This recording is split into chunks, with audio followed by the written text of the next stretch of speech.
Pagbasa gikan sa basahon ni Isayas.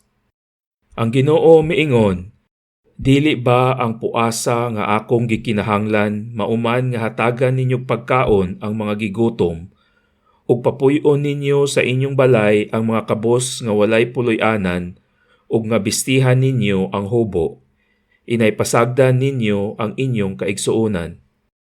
Sa ingon mudan-ag ang inyong kahayag ingon sa banag-banag sa kabuntagon, ug mamaayo kamo pagdali.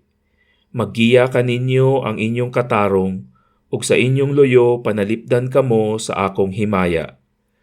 Kung musangpit kamo kanako, tubagon ko kamo. Kung magpakitabang kamo, dili ko kamo balibaran. Kung likayan ninyo ang pagdaog-daog, ang pagtulisok ug ang daotang pulong, ug pakanon ninyo ang gigutom, ug hatagan ang mga kabos sa ilang gikinahanglan, musidlak ang inyong kahayag diha sa kangitngit, ug ang inyong kangitngit mahisama sa kahayag sa udtong tutok. Pagbasa gikan sa unang sulat ni San Pablo ngadto sa mga taga-Korinto. Mga igsuon, sa akong pag-anha aron pagwali sa tinagong kamatuoran gikan sa Dios, wala ako magamit og lawom og maalamong mga pulong.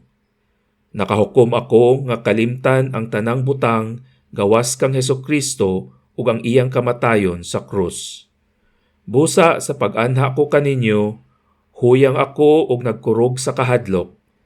Ang akong pagpanudlo o pagwali dili pinaagi sa madanihong mga pulong sa tawhanong kaalam, kundili pinaagi sa pagpasundayag sa gahom sa Espiritu sa Dios, aron ang inyong pagtuo dili mag-agad diha sa kaalam sa tawo, kundili sa gahom sa Dios.